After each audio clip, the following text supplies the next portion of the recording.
Bismillahirrahmanirrahim. Alhamdulillahirabbil alamin. Wa bihi nasta'in 'ala umuri dunya waddin.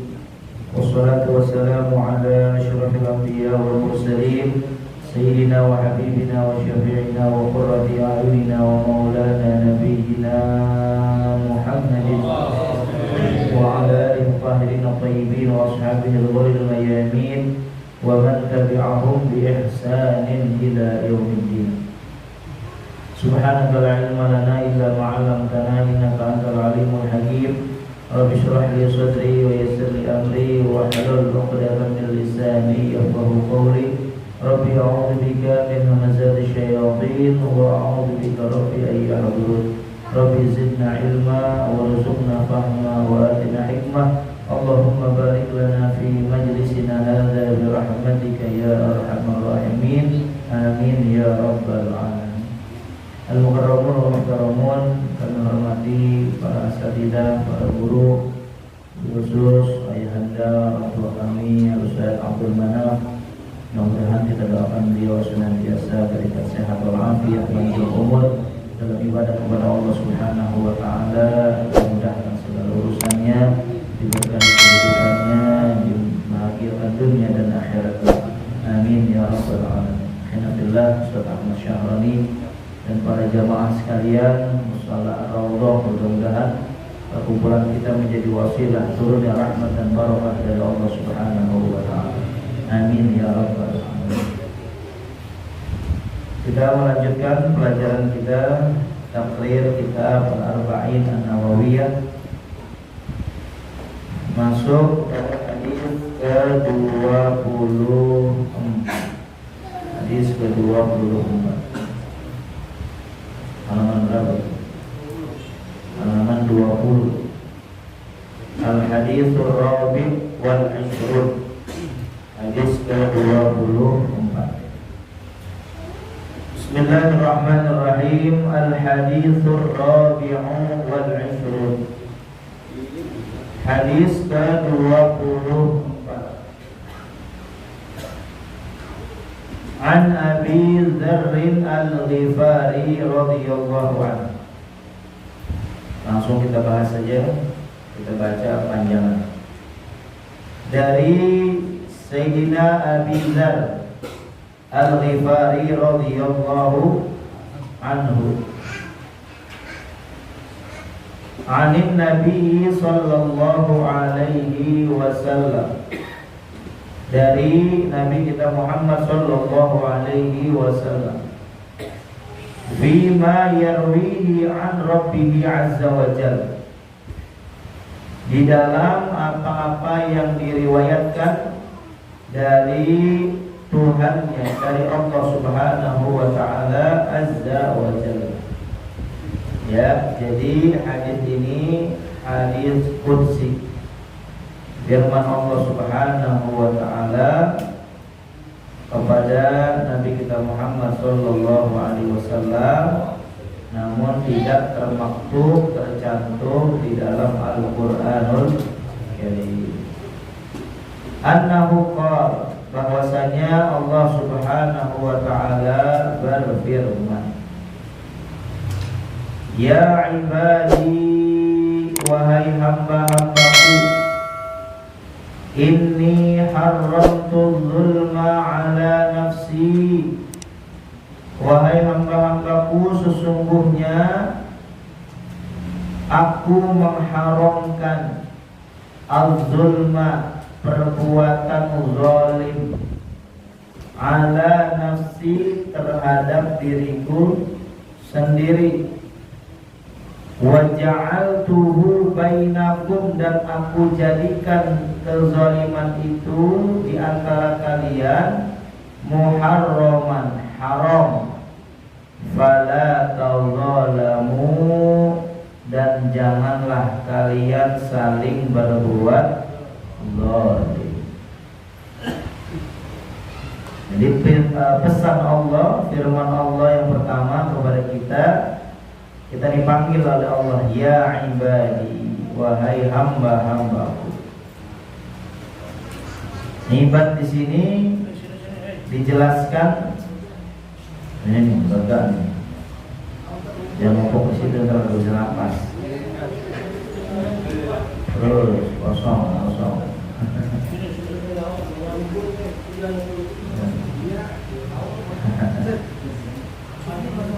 Udah gerak sama gerak terus. Nah nih bocah, nih sini. Nah, majuan.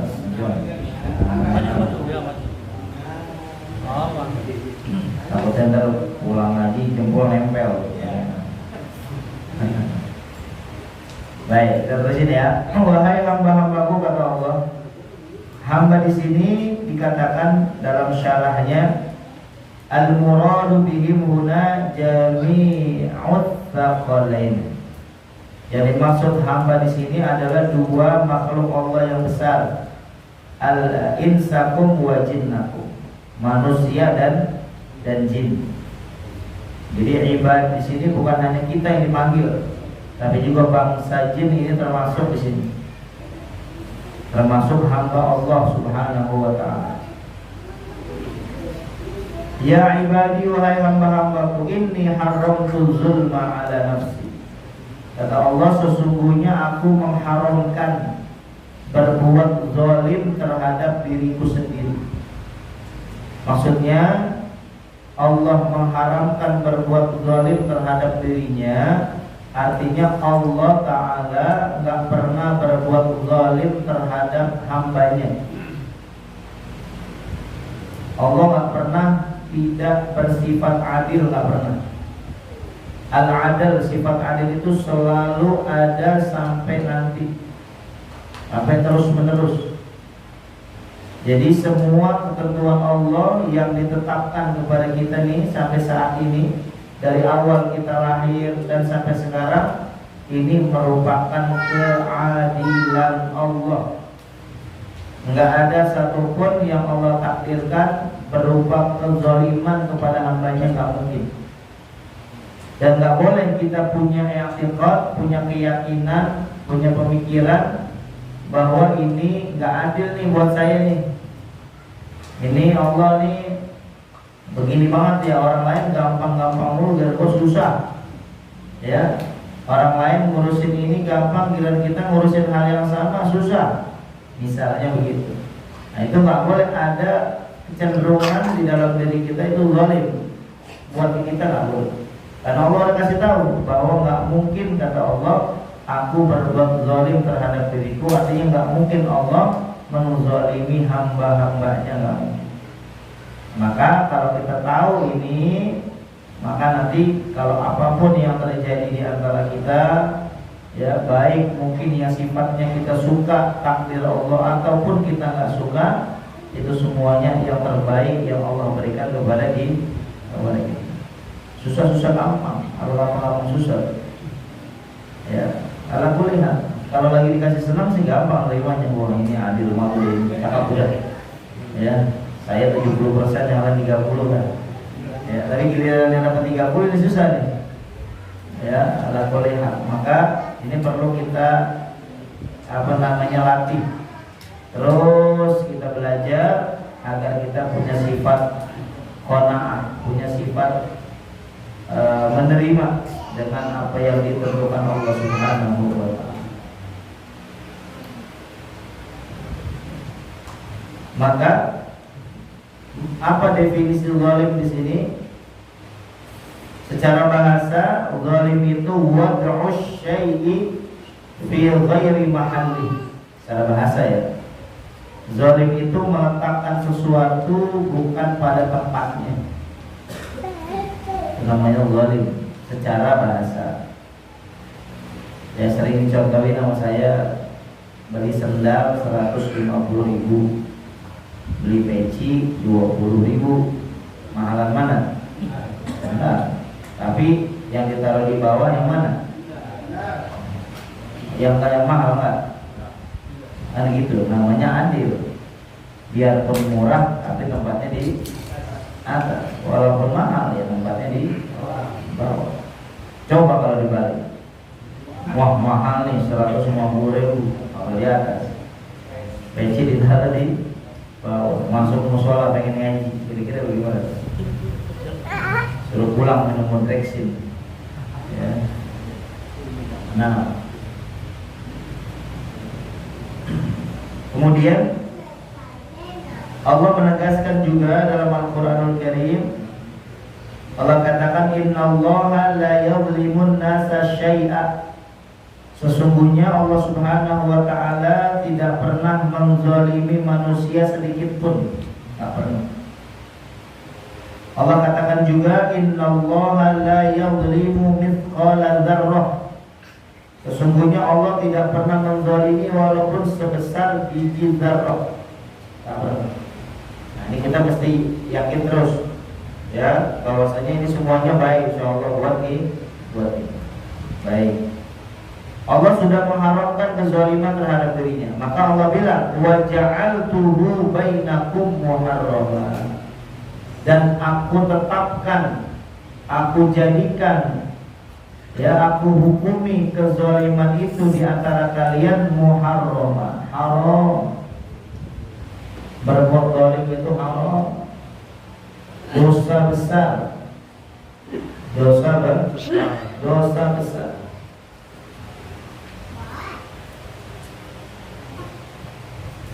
Bahkan di dalam ayat yang berbunyi innasyirka la zulmun azim, sesungguhnya syirik itu adalah kezaliman yang besar. Artinya kalau Allah umpamakan sesungguhnya syirik itu kezaliman yang besar, maknanya kezaliman itu besar, dosanya hampir sama dosa syirik. Hati-hati ya, hati-hati. Dalam hadis dikatakan az-zulmu zulumatu yaumal qiyamah. Kezaliman itu menyebabkan orangnya yang berbuat zalim gelap entar kehidupannya di yaumul qiyamah.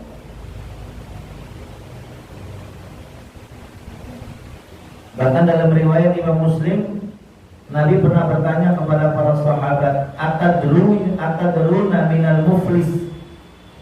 Kata Nabi, wahai para sahabat, tahu gak siapa orang yang disebut muflis?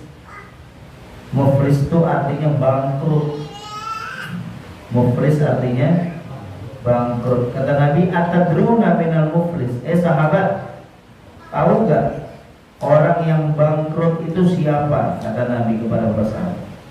Sahabat nanya, sahabat jawab, qalu al-muflis fina man la dirhama lahu wa la mata'. Muflis itu katanya orang yang enggak punya hak dirham, enggak punya harta, ya, enggak punya apa-apa. Orang yang bangkrut menurut para sahabat. Kata Nabi, Nabi menjawab, al-muflis min ummati, yang bangkrut dari umatku, kata Nabi, mayyati yaumal qiyamah bisolatin.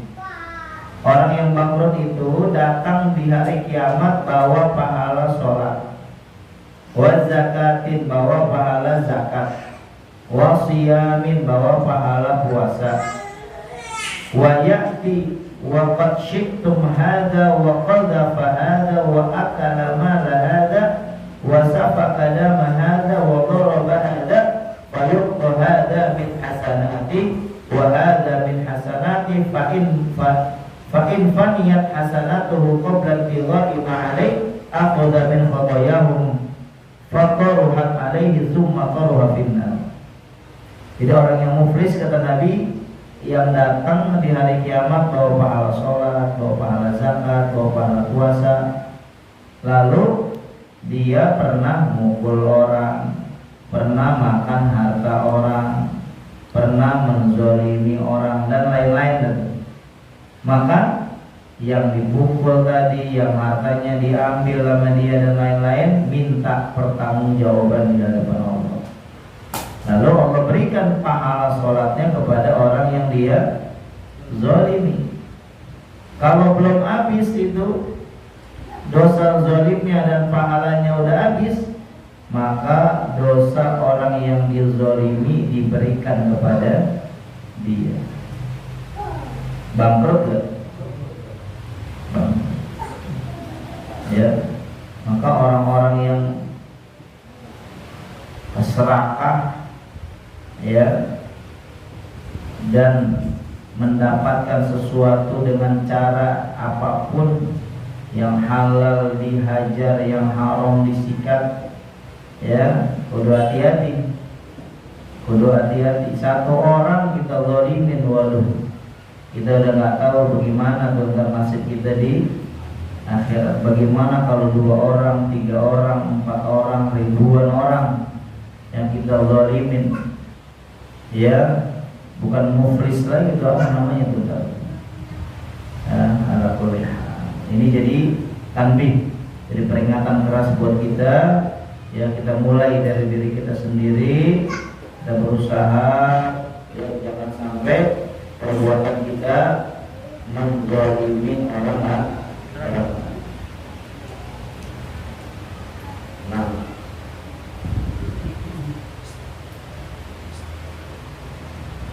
lalu pesan Allah, fala tazalamu. Kalau kezaliman sudah Allah haramkan, maka fala tazalamu, janganlah kalian saling berbuat zalim. Aslinya kalimatnya fala tatazalamu. Aslinya taknya ada 2, tapi dibuang yang satu jadi fala tazalamu, jangan saling berbuat. Artinya kezaliman jangan dibalas dengan kezaliman. Biar Allah nanti yang membalas orang zalim dengan orang zalim. Makanya guru kita, imam besar kita perintahin kita lagi ya, kita banyak-banyak baca sholawat asyril ya, biar Allah sibukkan yang zalim dengan yang zalim.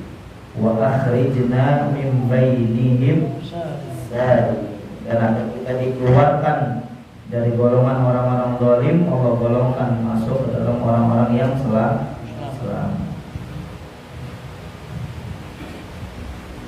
Ya, sekali lagi ya. Baik, kita cek bacaan kali ya. Kadang-kadang baca sholawatnya, kalau kata guru saya, kenal orang tapi belum ketemu orangnya. Yang mana Zulfaqar ada itu pokoknya, udah ketemu orangnya belum.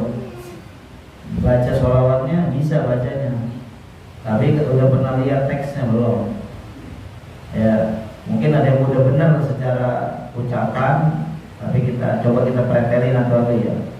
Allahumma sholli ala sayyidina Muhammad. Udah bisa tuh.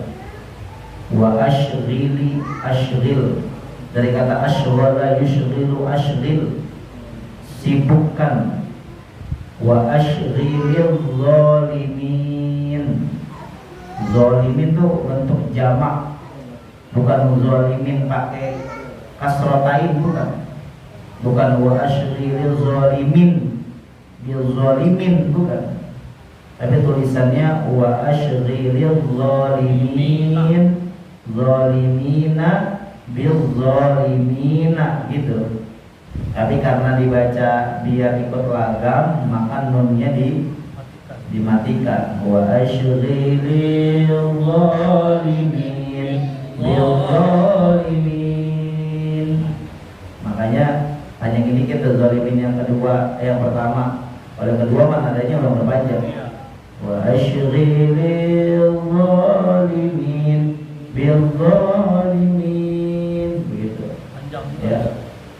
Kemudian wa akhrijna, dan keluarkan kami, mim bainihim, dari antara mereka, salimin, ya, orang-orang yang selamat.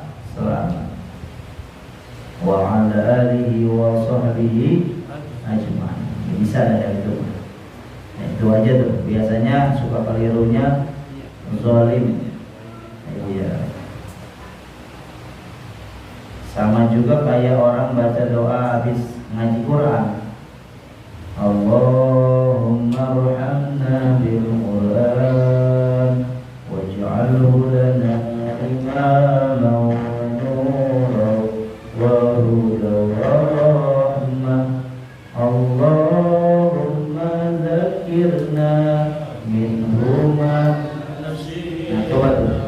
Zakirna minhuma. Coba kalau kurang teliti suruh tulis, pasti nulisnya minhuma-nya disambung. Padahal kalau kita sekat-sekat, Allahumma zakirna minhu ma nasina.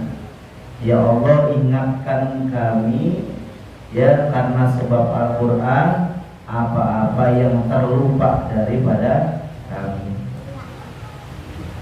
Dan Al-Quran ya, kalau bacanya udah benar sih nggak apa-apa. Baik, kita balik lagi ya. Jadi kita amalin sholawat tasyikir, insyaallah baca sendiri-sendiri boleh, baca di mushola rame-rame boleh, biar Allah Subhanahu wa taala selamatkan kita daripada orang-orang yang zalim. Amin ya rabbal alamin. Baik, selanjutnya Allah katakan, ya ibadi, wahai hamba-hambaku, kullukum dhallun, semua kalian dhalun, sesat, illa man hadaituhu, kecuali orang yang aku berikan hidayah. Fastahduni, maka mintalah hidayah kepadaku. Ahdikum, pasti kalian aku beri hidayah. Artinya dhalun di sini sesatnya apa? Ya, sesatnya bukan kafir, bukan, tapi ghafil anis syara'i'. Maksud di sini sesat adalah lalai daripada syariat.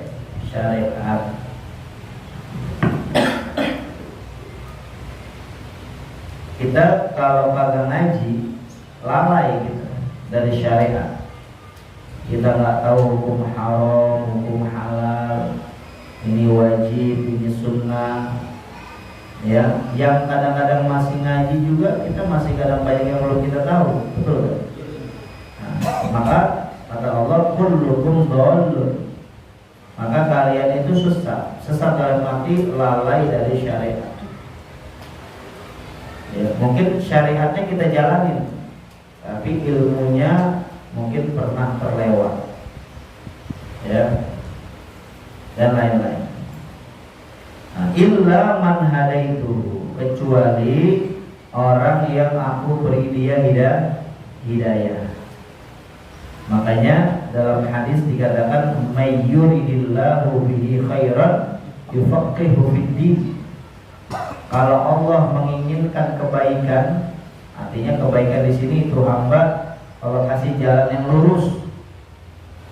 Ya, kalau orang jalan yang lurus berarti dapat hidayah. Yufaqihu fiddin, maka orang tersebut Allah kasih pemahaman di dalam agama.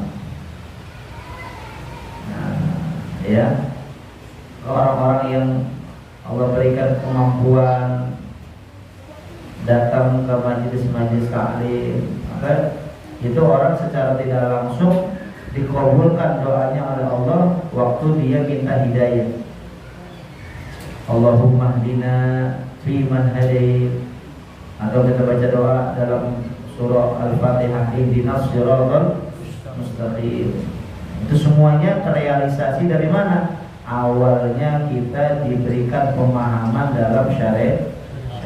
Itu ciri orang itu diberikan hidayah oleh Allah Subhanahu wa taala. Fastahduni, maka mintalah hidayah. Maka hidayah itu diminta, dicari, diusahakan. Jadi kalau ada orang kita ajak sholat yuk, belum dapat hidayah, belum dapat, sampai kapan juga nggak bakal dapat. Diusahakan. Gimana cara berusaha dapat hidayah? Pertama, ya, kebaikan itu, hidayah itu dekat dengan orang-orang baik.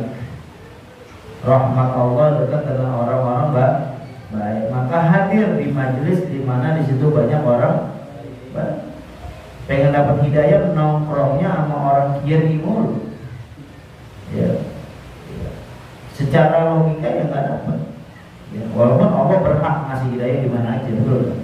Tapi istilahnya secara ikhtiarnya ya kita cari hidayah di tempat orang-orang baik. Nah, maka tadi fastahduni, minta hidayah kepada Allah. Maka kalau minta ahdikum, pasti Allah Subhanahu wa taala berikan hidayah kepada kalian. Nah, kemudian ya ibadi wa hamba-hambaku, kata Allah, kullukum ja'i'un illa man at'amtuhu fastat'imuni at'imkum. Wahai hamba-hambaku, kullukum, kalian semua ja'i'. Ja'i' artinya lapar. Illa, kecuali man at'amtuhu, kecuali orang yang aku beri makan kepadanya. Ya, pada hakikatnya semuanya rezeki kita, ya, makan kita dari Allah. Walaupun nanti caranya berbeda-beda, ya, tapi semuanya hakikatnya dari Allah. Dan semuanya udah diberikan takarannya masing-masing oleh Allah. Dan semuanya pasti diberikan rizki dari Allah, nggak mungkin kagak. Allah udah katakan wa ma min dabbatin fil ardi illa 'ala Allahi rizquha. Semuanya udah Allah kasih, udah Allah jamin rizkinya. Ya.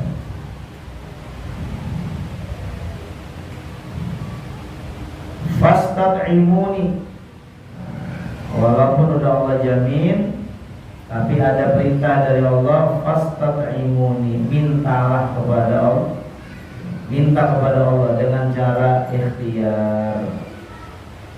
Ada sahabat Nabi dari subuh ketemu Isya nggak keluar masjid. Kata Nabi, ngapain nggak keluar masjid? Zikir, doa, minta kepada Allah. Keluar. Artinya doa dicukupkan, ikhtiar dilakukan. Ya. Itu Nabi yang nyuruh. Dan Nabi aja waktu beliau sebelum diangkat jadi Nabi dagang, usaha Nabi SAW. Artinya nggak berpasrah diri, yakin rezeki dari Allah ada, wajib, ya, tapi berikhtiar juga harus. Kita yang makanan yang ada di depan kita aja harus kita ikhtiarin biar masuk kemari. Coba dikasih makan, saya kasih minum nih, saya dimin aja, masuk gak ke sini? Ada ikhtiarnya. Ada, saya angkat, saya pegang, saya masukin ke mulut, ikhtiar biar kita dapat minum. Itu udah ada. Apalagi kalau wujudnya belum ada. Ya, harus ada ikhtiar. Ya, harus ada ikhtiar sambil yakin bahwasanya pasti ada rezeki dari Allah buat saya, ya, yang udah disiapin sama Allah Subhanahu wa taala. Minta kepada Allah, at'imkum, pasti kalian aku beri makan oleh Allah Subhanahu wa taala. Nah, ini dari ini Allah mau kasih pesan kepada kita, urusan makan aja kita minta kepada Allah. Artinya mungkin urusan yang primer, urusan yang pokok, urusan utama, urusan perut, ya, kita suruh minta. Artinya jangan sampai pas kita dapat nikmat, walaupun itu nikmat yang primer, yang kesannya biasa, lalu kita lupa kepada Allah, begitu. Ya, kan kadang-kadang kita mah kalau nikmatnya besar, baru alhamdulillahnya juga ada panjangan, alhamdulillah, begitu. Sampai jadi arif bersukun itu. Tapi giliran makan lupa. Sampai aja masih lupa gitu.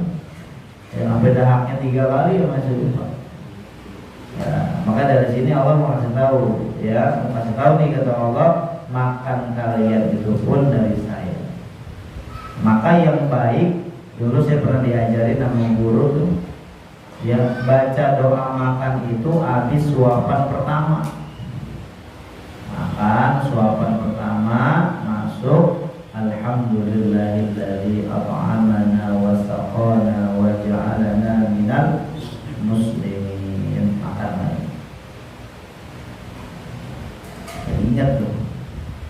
Ya, kalau udah kenyang boleh juga, boleh sama.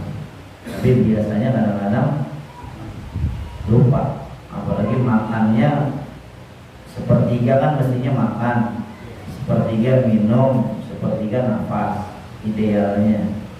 Ya kalau saya kan enggak, 2/3 makan, 1/3 minum, nafasnya enggak ada, jadi bergerak senderan, lupa alhamdulillahilladzi at'amana. Ya, nah, mau makannya juga baca doanya suka lupa juga kali. Allahumma barik lana bima razaqtana wa qina adab. Kalau makanannya dari orang lain, tambahin doanya Allahumma barik lana walahu. Ya Allahumma barik lana walahu, ya Allah berkahin kami, berkahin dia. Nah, kalau kita misalnya dapat makan dari orang nih, misalnya kita maulid bla bla bla bla, datang membuli makan, Allahumma barik lana walahu, ya Allah berkahi saya, berkahi mereka nih yang punya jasa nyiapin nasi nih sampai bisa datang ke depan. Jangan pelit sama doa. Udah nasi dari orang, doanya buat diri sendiri lagi, karena nggak doanya. Ya, nah, Isya udah Isya belum? Hah? Belum ya? Ada acara tuh? Ada acara ya? Nggak ada.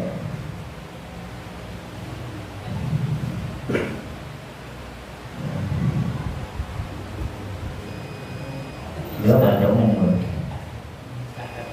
Nah, terakhir Allah katakan innallaha huwar razzaqul dzul quwwatil matin. Ya sesungguhnya Allah adalah Ar-Razzaq, zat yang maha memberi rizki. Al-Habib Salim bin Jiddan itu yang fotonya ada 3 serangkai itu cerita murid-murid dan anak-anak beliau tuh kalau makan pasti nyari orang buat diajak makan, dan nggak pernah makan sendiri. Sendiri.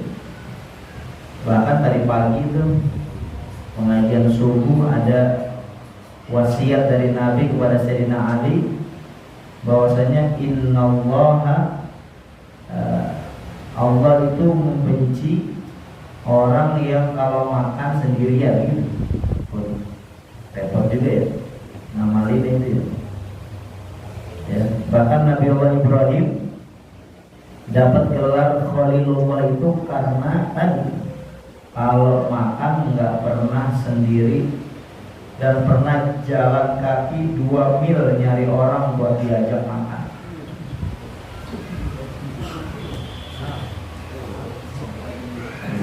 Susah ya. Ya minimal kita ngajak keluarga deh. Kalau nggak kan orang lain, kan nggak mesti orang lain kan, namanya jangan sendiri. Anak aja udah diajak, si anak bapak mau sendiri, ajak anak makan, orang barat. Ya. Kenapa? Ala kuliah, ya. Sampai situ dulu, sampai kullukum ja'i'un illa man at'amtuhu fasta'imuni at'imku. Insyaallah nanti kita lanjutkan lagi di waktu yang akan datang di Isya. Insyaallah, wallahu a'lam. Allahumma shalli ala sayyidina Muhammad wa ashril zalimin bil zalimin.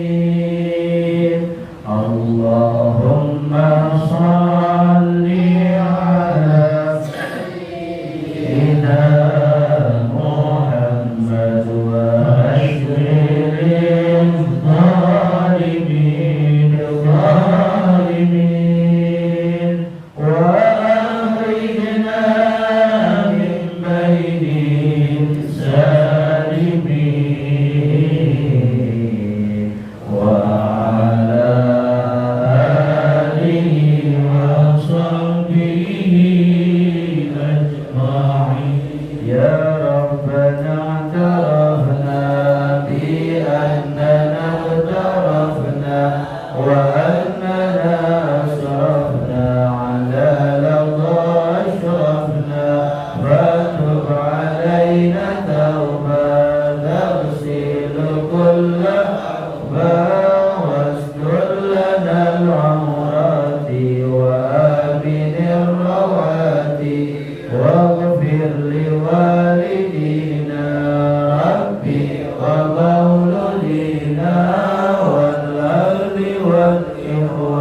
آمين ربي أسمع فضلا وجودا منا لا باكتساب منا بالمصطفى الرسول نهضى بكل سهل صلى وسلم ربي عليه عد الأبي وآله وصحبه عداد قص صحبي والحمد